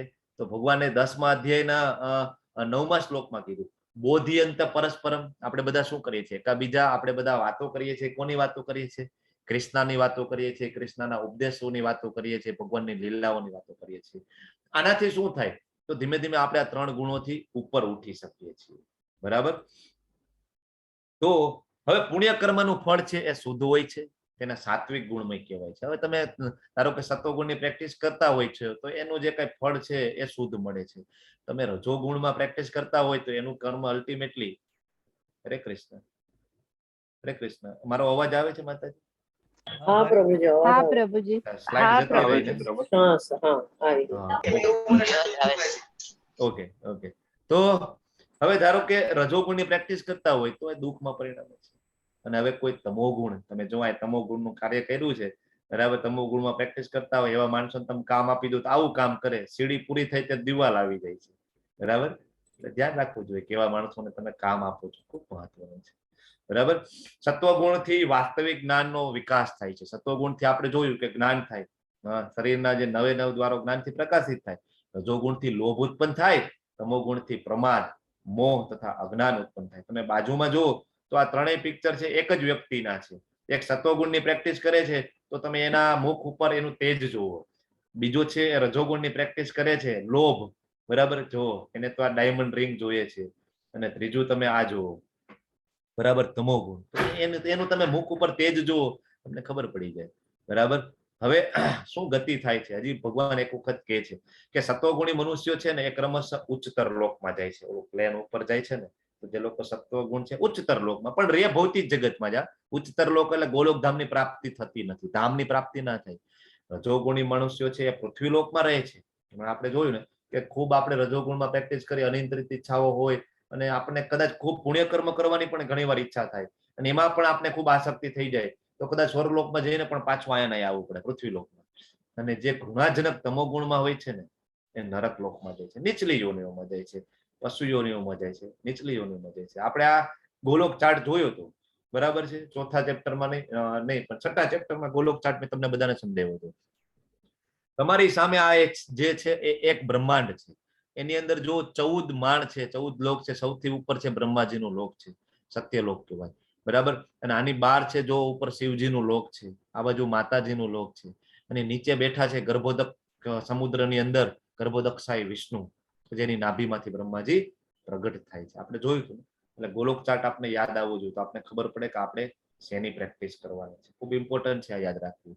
હવે ભગવાન કહે છે કે જ્યારે કોઈ આ સારી રીતના જાણી લે કે સમસ્ત કાર્યોમાં પ્રકૃતિના 3 ગુણોના વ્યતિરેક્ત અન્ય કોઈ કરતા નથી. હવે જાણી લે કે બીજો કોઈ કરતા નથી, બરાબર. કરતા છે આ 3 ગુણો છે. અને જ્યારે પરમેશ્વરને જાણી લે છે કે જેઓ આ 3 ગુણોથી ઉપર છે, પર છે, આપણે જોયું હતું ને ચેપ્ટરની શરૂઆતમાં, તો તેઓ મારા દિવ્ય સ્વભાવને પામે. જાણી લે કે ગુણો જે આપણી ઉપર 3 ગુણો છે અને એની ઉપર કૃષ્ણ છે, તો આપણે કૃષ્ણ પાસે જવાનું છે. આ જે કોઈ જો જાણી લે ને અને આ 3 ગુણોથી જો પર થઈ જાય ને, બરાબર, તો એ મારા ધામને પામે છે, મારા સ્વભાવને પામે છે, બરાબર. મેં તમને શરૂઆતમાં જ કીધું, બરાબર, કે આપણને એમ થાય કે હું ક્યાં બંધાયેલો છું, બરાબર. તો અહીંયા ભગવાન કહે છે કે આપણે બંધાયેલા છીએ. તો કૃષ્ણના શરણાગત થાય તો આપણે આ માયામાંથી છૂટી શકીએ. બહુ ઈઝી છે માયામાંથી છૂટવું, ભગવાનના શરણે જવાનું છે ખાલી, બરાબર. તો જ્યારે દેહધારી જીવ શરીર સાથે સંકળાયેલા આ 3 ગુણોને ઓળંગી જવા, હવે જો ભગવાને કીધું ને સત્વમાંય નથી રહેવાનું, રજોમાંય નથી રહેવાનું, તમોમાંય નથી રહેવાનું, 3 ગુણોને ઓળંગી જવા માટે સમર્થ થાય છે, ત્યારે તે જન્મ મૃત્યુ, જરા એટલે ઘડપણ અને કષ્ટો એટલે વ્યાધિમાંથી મુક્ત થાય અને જીવનમાં જ અમૃત ભોગવી શકે, બરાબર. કઈ રીતના જન્મ મૃત્યુ જરા વ્યાધિમાંથી છૂટી શકીએ? એવું નહીં કે સત્વગુણની પ્રેક્ટિસ કરીએ તો, ભગવાન કહે છે ત્રણેય ગુણને ઓળંગી જાય ને ત્યારે થાય. બરાબર? તો આ જ જીવનમાં આપણે અમૃત ભોગવી શકીએ. હવે ઘણા બધા એમ કે ભાઈ તમે બધી વાતો કરો છો, બધી મૃત્યુ પછીની વાતો કરો છો કે ભાઈ આવતા જન્મમાં આમ થશે ને આવતા જન્મમાં આમ થશે. ફાયદો શું? અત્યારે શું ફાયદો? હવે ભગવાન એ લોકોને જવાબ આપે છે કે આ જીવનમાં અમૃત ભોગવી શકાય. કઈ રીતના? બરાબર? તો તમને પ્રભુપાદની વાત કરું. પ્રભુપાદની ત્યારે છેલ્લો સમય હતો તો એની શરીરની કન્ડિશન ખૂબ ખરાબ હતી, ખૂબ બીમારીઓ એને ઘેરી લીધા હતા. બરાબર? પણ છતાં પ્રભુપાદને કોઈ પૂછે તો પ્રભુપાદ એમ કહેતા કે હું તો કમ્પ્લીટલી સેફ એન્ડ સિક્યોર છું કૃષ્ણના હાથમાં. હું એકદમ સેફ છું, મને કોઈ પ્રોબ્લેમ નથી. છેલ્લે એમનું શરીર એટલું ગળી ગયું હતું કે એક કહેવાય ને કે હાર્ડ પિંજર જેવું, નાની કહેવાય ને ગાસડીમાં એને પેક કરી શકાય એવા નાનું એવું શરીર થઈ ગયું હતું પ્રભુપાદનું. બરાબર? તો પણ એના શિષ્યો બાજુમાં હતા અને ડિક્ટોફોન રાખી અને એ ભાગવતમને ડિક્ટેશન કરાવતા હતા. બરાબર? વિચાર કરો, તમે યુટ્યુબ ઉપર જોજો, પ્રભુપાદનો તમને આ વિડીયો મળશે કે છેલ્લા શ્વાસ સુધી એમના શિષ્યો બાજુમાં, એના શિષ્યો પણ કેવા જોવો તમે કે ડિક્ટોફોન લઈને બાજુમાં છેલ્લા શ્વાસ સુધી પ્રભુપાદની સેવા કરે છે. અને પ્રભુપાદ પણ કેવા કે છેલ્લા શ્વાસ સુધી એ ભાગવતમને ડિક્ટેટ કરાવે છે. શ્લોક બોલે છે પ્રભુપાદ. બરાબર? એના જે શિષ્યો શ્લોક બોલે છે અને પ્રભુપાદ એનો ભાવાર્થ બોલે છે, અનુવાદ કરે બોલે છે અને શિષ્યો એના રેકોર્ડ કરે છે. બરાબર? ડોક્ટરો બધા સરપ્રાઈઝ હોય છે કે ભાઈ કોઈ માણસ આ કન્ડિશન, કોમા જેવી કન્ડિશન, તમે વિડીયો જોજો તમને ખ્યાલ આવશે, કોમા જેવી કન્ડિશન હોય છે. તો ડોક્ટરો બધા વિચારે છે કે આમાં કોઈ માણસ આટલું વિચારી કઈ રીતના શકે અને વિચારીને જવાબ આપવો. અને એવું નહીં કે નાનો 2 લીટીનો ખાલી અનુવાદ આપી દેવાનો, નહીં, મોટો બધો ભાવાર્થ આપવો. બરાબર? ડિક્ટેટ કરાવવું. બરાબર? મોટા મોટા ભાવાર્થ. મૃત્યુના થોડાક સમય પહેલા. બરાબર?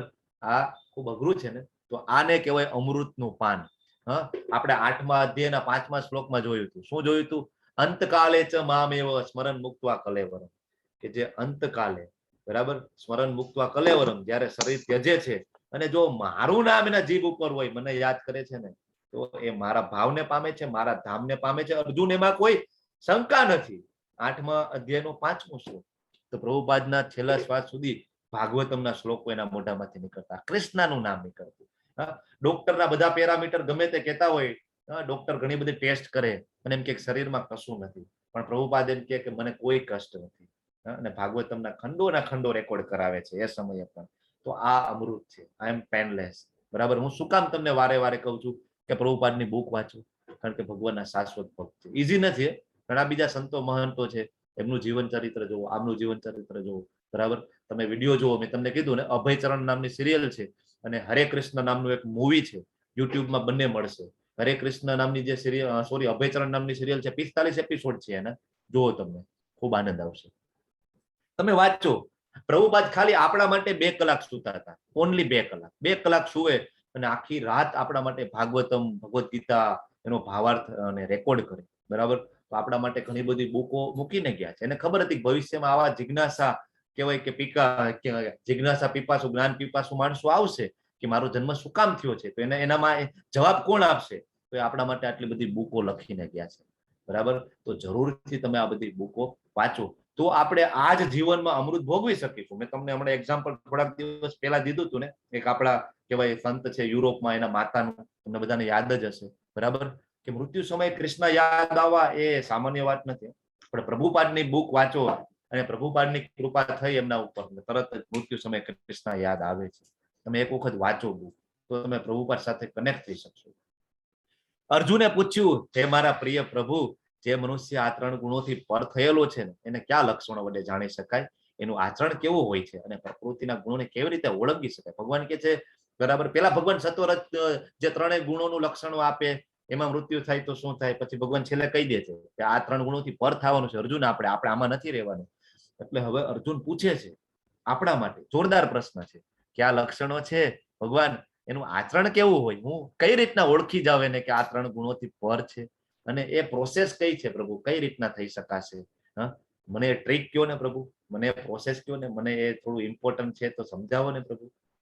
તો આપણા માટે અર્જુનજી પૂછે છે. હવે ભગવાન કહે છે, શું કહે છે? હે પાંડુપુત્ર, જે પ્રકાશ, આસક્તિ તથા મોહના ઉપસ્થિત થવા પર ન તો એનાથી ઘૃણા કરે છે, ન તો લુપ્ત થઈ જવા પર ઈચ્છા કરે છે.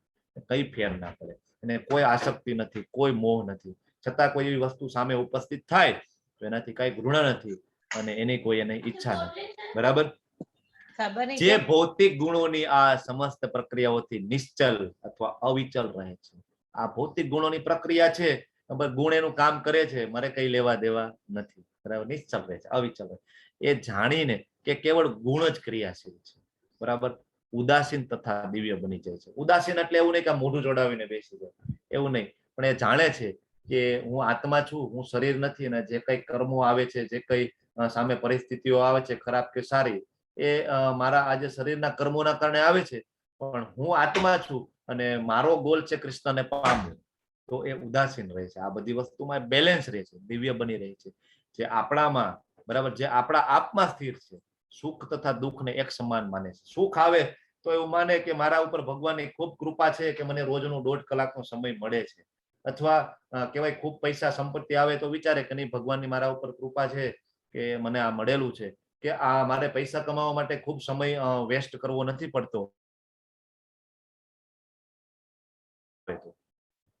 અને દુઃખ આવે તો એમાં પણ બેલેન્સ રહે, કે વિચારે કે ભાઈ મારા કર્મ તો ખૂબ ખરાબ હતા અને મને તો કહેવાય તલવારનો ઘા પડવો જોઈએ, પણ કૃષ્ણની મારા ઉપર કૃપા છે, મારા ઉપર ખૂબ દયાળુ છે મારા પિતાજીની, કે મને એક સોયના ઘાથી આજે મારા કર્મો છે એ બળે છે. મારા કર્મો તો ખૂબ ખરાબ છે, કહેવાય ખૂબ ખરાબ છે, કે મને તલવારથી કાપી નાખવું જોઈએ, પણ એક સોય લાગે ને એટલી મુશ્કેલીથી મારા કર્મો બળે છે. સુખ અને દુઃખમાં એક સમાન રહે.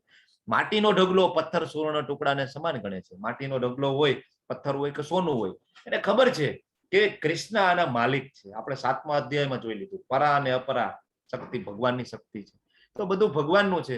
તો સોનું હોય તો ભલે એ મારે કૃષ્ણની સેવામાં લગાડવાનું છે, પથ્થર હોય તો પણ કૃષ્ણની સેવામાં લગાડવાનું છે. બધું સમાન છે. અનુકૂળ અને પ્રતિકૂળના સમાન બની રહે છે. ગમે એવી પરિસ્થિતિ આવે, અનુકૂળ હોય તો ભલે, પ્રતિકૂળ હોય તો ભલે, બેલેન્સ રહે છે એમાં. બરાબર. જે ધીર છે અને પ્રશંસા તથા બુરાઈ, માન તથા અપમાનમાં સમાન ભાવ ધરે છે. બરાબર. ચૈતન્ય મહાપ્રભુ કહે છે ને, તૃણાદપી સુનીચેન તરોરપી સહેષ્ણુના અમાનીના માનદેન કીર્તનીય સદાહરી. આ એક શ્લોકની અંદર બધું આવી છે. તૃણાદપી સુનીચેન, આપણી લાયકાત કેટલી છે? શેરીના કહેવાય ત્રણખલા જેટલી આપણી લાયકાત છે. નાની કીડી કરતા આપણી લાયકાત ઓછી છે. તૃણાદપી સુનીચેન તરોરપી સહિષ્ણુના. તરો એટલે વૃક્ષ, વૃક્ષ જેવું આપણે સહિષ્ણુ થવું જોઈએ, સહન કરતા શીખવું જોઈએ. અમાનીના, માનની આપણે કોઈ કામના ના રાખવી જોઈએ, કારણ કે માન ખૂબ મળે ને એનાથી અભિમાન આવે, અભિમાન આવે તો ભક્તિમાં આપણું પતન થાય. અમાનીના, માન દેન, બીજા વૈષ્ણવોને હંમેશા માન આપવું જોઈએ, માન દેન. અને કીર્તનીય સદાહરી, સદા આપણા મુખ ઉપર હરિનું નામ હોવું જોઈએ, કીર્તન હોવું જોઈએ. બરાબર. તો આ જ આપણા જીવનનો ગોલ છે. બરાબર. તો જે શત્રુ તથા મિત્રની સાથે સમાન ભાવથી રહે છે, એને ખબર છે કે બધાની અંદર પરમાત્મા છે, બધાના પિતા કૃષ્ણ છે. અત્યારે થોડા આડા રસ્તે ચડી ગયો છે, ઇટ્સ ઓકે, પણ એ પણ મારો ભાઈ જ છે. બરાબર. જે શત્રુ તથા મિત્રોની સાથે સમાન વ્યવહાર કરે છે, જેને બધો ભૌતિક કાર્યોનો પરિત્યાગ કરી દીધો છે, એવી વ્યક્તિને પ્રકૃતિના ગુણોથી અતીત જાણવો જોઈએ, પર જાણવો જોઈએ. બરાબર. કોને પર જાણવો જોઈએ? બરાબર. તો ભગવાન અહીંયા સમજાવે છે કઈ રીતના 3 ગુણોથી બહાર નીકળી શકાય. બાજુમાં નારદજીનું ઉદાહરણ આપે છે. નારદજી સતત અકર્મ કરતા હોય છે. જે સમસ્ત પરિસ્થિતિમાં અવિચલ ભાવથી પૂર્ણ ભક્તિમાં પ્રવૃત્ત હોય છે, તે તરત જ પ્રકૃતિના ગુણોને પાર કરી જાય છે અને આ પ્રકારે બ્રહ્મ સ્તર સુધી પહોંચી જાય છે. બ્રહ્મ એટલે કે દિવ્ય. બરાબર. ભગવાનનું ધામ છે એ પણ દિવ્ય છે. બરાબર. તો ભક્તિ યોગેન, કેવી ભક્તિ અહીં કે છે? તો મા ચ યો અવ્યભિચારેણ. આ શબ્દ છે ને ખૂબ ઇમ્પોર્ટન્ટ છે, ખૂબ ઇમ્પોર્ટન્ટ છે. બરાબર. હવે ભગવાને આપણને કહી તો દીધું કે સત્વગુણ બાંધે, રજોગુણ બાંધે, તમોગુણ બાંધે. એટલે અર્જુન એમ કે છે ભગવાન આનું સોલ્યુશન તો બતાવો, આમાંથી બહાર કેમ નીકળવું. બરાબર. એટલે ભગવાન એનું સોલ્યુશન આપણને આપતા જાય છે. તો કેવી ભક્તિ? ભગવાન કે અવ્યભિચારેની ભક્તિ, શુદ્ધ ભક્તિ હોવી જોઈએ. અને બીજું એ ભગવાન કે જે ભક્તિ યોગે ન, એવું નહીં કે જ્ઞાન યોગે ન, અષ્ટાંગ યોગે ન, કર્મ યોગે ન, નહીં. ભગવાન કે છે ભક્તિ યોગે ન. ભક્તિ યોગમાં આગળ વધશો ને તો તમે આ ગુણ ઉપરથી ભગવાન કે છે કે તમે પર થઈ જશો. બરાબર. અવ્યભિચારેની ભક્તિ. બધા પ્રત્યે આપને માન છે. જ્ઞાન યોગીઓ હોય એના પ્રત્યે માન છે, અષ્ટાંગ યોગીઓ હોય એના માટે પણ માન છે, કર્મયોગીઓ માટે પણ માન છે. પણ ભગવાન આપણને જે કે છે એ આપણે સમજવું જોઈએ. બાજુનો ફોટો છે, ધ્રુવ મહારાજ છે. બરાબર. વિષ્ણુદૂત આવે છે એને લેવા. બરાબર. એમને લઈ જાય છે અને માયા છે એને ટચ પણ નથી કરી શકતી. શું કામ? શુદ્ધ ભક્તિ. શુદ્ધ ભક્તિ કઈ રીતના થઈ શકે? આપણે જોયું હતું નવધા ભક્તિ. કોને ખબર છે નવધા ભક્તિમાં શું શું આવે છે? હરે કૃષ્ણ. હવે લગભગ પૂર્ણ થવામાં છે, બહુ લગભગ 5 મિનિટમાં ફિનિશ કરી દઈશું. સ્મરણ કરવું, શ્રવણ, જપ કરવો, હા, પછી કીર્તન, પાદ સેવન, કીર્તન, પાદ સેવન, પછી મનન, આત્મવિલોપન, આત્મવિલોપન, પ્રાર્થના કરવી, પ્રાર્થના કરવી, ધ્યાન. ધ્યાન કરવું. સખ્ય Okay, અને મિત્ર ભાવ તરીકે સેવા આપવી અને સંપૂર્ણ શરણાગતિ. બરાબર છે. પ્રહલાદ મહારાજ છે ને એના પિતાજી, દાસ્યમ, યસ, બરાબર છે. Thank you. પ્રહલાદ મહારાજ છે ને એમના પિતાજી હિરણ્યકશિપુ છે ને એને કહે છે કે મને આ વિષ્ણુ દેખાય છે. તો એના જે પિતાજી એમ કે છે કે તને આમાં વિષ્ણુ દેખાય છે? તો પ્રહલાદ મહારાજ આશ્ચર્ય થાય છે, મને બધે મારા ભગવાન દેખાય છે, આ મારા પપ્પાને કેમ નથી દેખાતા? આનું કઈક બુદ્ધિ સટકી ગઈ લાગે છે. તો એને જ્ઞાન આપે છે નવધા ભક્તિ પ્રહલાદ મહારાજ એના પિતાજીને. તો ત્યારે બોલે છે, કોણ બોલે છે? પ્રહલાદ મહારાજ કે શ્રવણમ કીર્તનમ વિષ્ણુ સ્મરણમ પાદ સેવનમ અર્ચનમ વંદનમ દાસ્યમ સાખ્યમ આત્મનિવેદનમ. સાંભળવું, શ્રવણ, કીર્તન કરવું, વિષ્ણુજીનું સ્મરણ કરવું, પાદ સેવનમ કરવું, અર્ચનમ કરવું, વંદનમ કરવું, ભગવાનને વંદન કરવા, દાસ્ય તરીકે ભગવાનની સેવા કરવી, સાખ્ય મિત્ર તરીકે સેવા કરવી, આત્મનિવેદન તરીકે સેવા કરવી, નવધા ભક્તિ. બરાબર. તો શરૂઆત થાય સાંભળવાથી. હું તમને બધાને શું કામ કહું છું તમે જપ કરો, જપ કરો, જપ કરો? કારણ કે ભક્તિની શરૂઆત ત્યાંથી થાય. તમે બોલો અને એ જે એની જે આહુતિ તમારા કાનનું જે હવન્યું છે એમાં હવન થાય. એમ કરતા કરતા કરતા હૃદયની અંદર જે કઈ કલ્મશો છે એ બધા દૂર થાય. આમ કરતા કરતા આપણે પણ અવ્યભિચારની ભક્તિ આપણાથી થાય. અને શું થાય? તો બ્રહ્મ ભૂયાય કલ્પતે, બ્રહ્મ ભૂયાય કલ્પતે, એટલે ભગવાનના ધામમાં આપણે જઈ શકીએ. જેવી રીતના ધ્રુવ મહારાજ જે છે એ 36,000 વર્ષ સુધી અહીંયા રાજ કરે છે ભગવાનની કૃપા. કેવો આશીર્વાદ ભગવાન આપે છે, એને ફળ પણ મળે અને ધામ પણ મળે. જો નહીં કરીએ તો જન્મ જન્માંતર સુધી આપણે અહીંયા ભટકવું પડશે. હવે ભગવાન છે એ નિરાકારવાદીઓ જે માયાવાદીઓ છે ને પરફેક્ટ આન્સર આપે છે કે ભગવાન કે છે બ્રહ્મણો હિ પ્રતિષ્ઠા અહમ, કે હું જ એ નિરાકાર બ્રહ્મનો આશ્રય છું. ઘણા એમ કે બ્રહ્મની ઉપાસના કરી તો ના ચાલે. ભગવાન કે એનો આશ્રય હું જ છું. બ્રહ્મ છે એ મારા કારણે છે. તો તમે ઓરિજિનલને કેમ ના ભજો? બરાબર. જે અમર્ત્ય, અવિનાશી તથા શાશ્વત છે અને ચરમ સુખનું સ્વાભાવિક પદ છે. બ્રહ્મ છે ભગવાન કે એ મારામાંથી નીકળતો પ્રકાશ જ છે. તો હવે ભગવાનમાંથી નીકળતું હોય તો એ પણ અવિનાશી હોય, એ શાશ્વત જ હોય ને, ચરમ સુખનું સ્વાભાવિક પદ હોય. પણ હવે આપણે ઓરિજિનલ બરાબર કૃષ્ણને ઓળખીએ છીએ. બરાબર. આપણને મેન સ્વિચ ખબર છે કે મેન સ્વિચ પાડી દઈએ તો બધી લાઈટ બંધ થઈ જાય ને. મેન સ્વિચ છે કૃષ્ણ છે. બરાબર. ઘણા એમ કે બ્રહ્મમાંથી ભગવાનના સ્વરૂપ.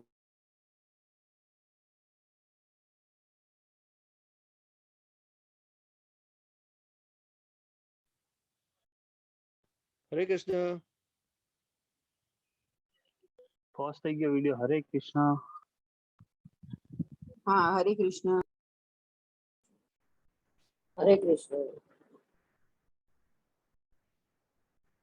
નયા માતાજી કે તમે હોસ્ટ નથી? હું હોસ્ટ નથી, જિગ્નેશ પ્રભુજી છે. જિગ્નેશ દરબાર પ્રભુજી. જિગ્નેશ દરબારજી તમે મને હોસ્ટ બનાવો ને. હરે કૃષ્ણ. જિગ્નેશ દરબારજી, નહીતર હું સ્લાઇડ નહીં શેર કરી શકું. Jignesh દરબારજી, Hare Krishna. Hare Krishna Jignesh Darbarji. Okay, yes, thank you, thank you, thank you. હવે હમણાં ફિનિશ થઈ જશે. છેલ્લે એક નેટવર્કના ઇસ્યુ થયા.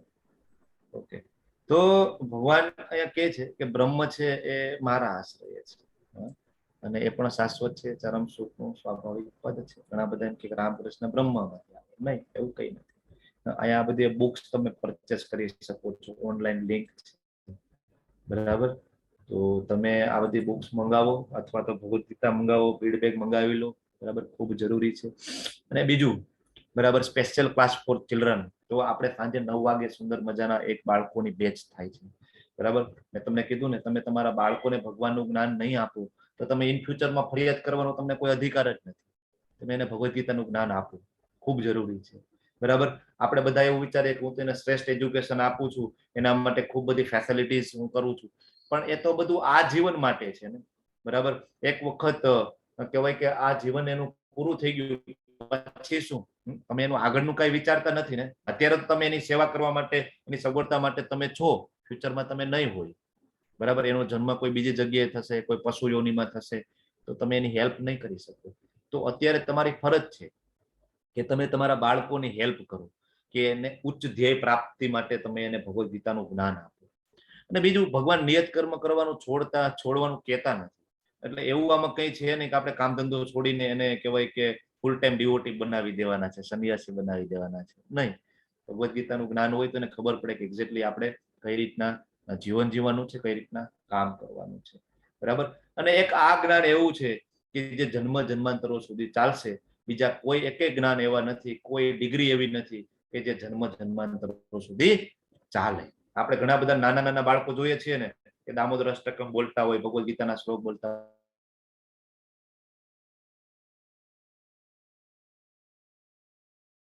કઈ રીતે. ઓકે, આ સાથે આ ચેપ્ટર અહીં પૂર્ણ કરું છું. હરે કૃષ્ણ કૃષ્ણ કૃષ્ણ હરે હરે, હરે રામ રામ રામ હરે હરે, હરે હરે. હરે કૃષ્ણ. હરે કૃષ્ણ. હરે કૃષ્ણ સાથે હરે મળીને કૃષ્ણ પ્રભુજી. એક જપ કરી લઈએ અને જપ કર્યા પછી આપણે ક્વેશ્ચન આન્સર સેશન લઈ લઈશું. આજનું ચેપ્ટર તો ખૂબ ઇઝી હતું, છતાં કોઈને કઈ પ્રશ્ન હોય તો આપણે લઈ લઈશું. અને બીજું, તમે બધા 14મા ચેપ્ટર સુધી પહોંચી ગયા છો, એટલે ઓલમોસ્ટ તમારા ઘણા બધા કન્સેપ્ટ હવે ક્લિયર હોવા જોઈએ, બેઝિક કન્સેપ્ટ. બરાબર. છતાં પણ ના હોય તો તમે પૂછી શકશો, તમે હેન્ડ રેઝ કરજો, આપણે હમણાં ક્વેશ્ચન આન્સર લઈ લેશું. પણ સૌથી ઇમ્પોર્ટન્ટ છે, ભગવાન કહે છે ને કે દેવી યશામ ગુણમયી મમ માયા દુરિતયા યે યથા મામ પ્રપદ્યંતે. જે મને શરણે આવે છે ને એનું હું માયાથી રક્ષણ કરું છું, તો માયા દૂર જાય છે. શરણે કઈ રીતના જવાનું? જપ કરવાના છે, આપણે ભગવાનનું નામ લેવાનું છે.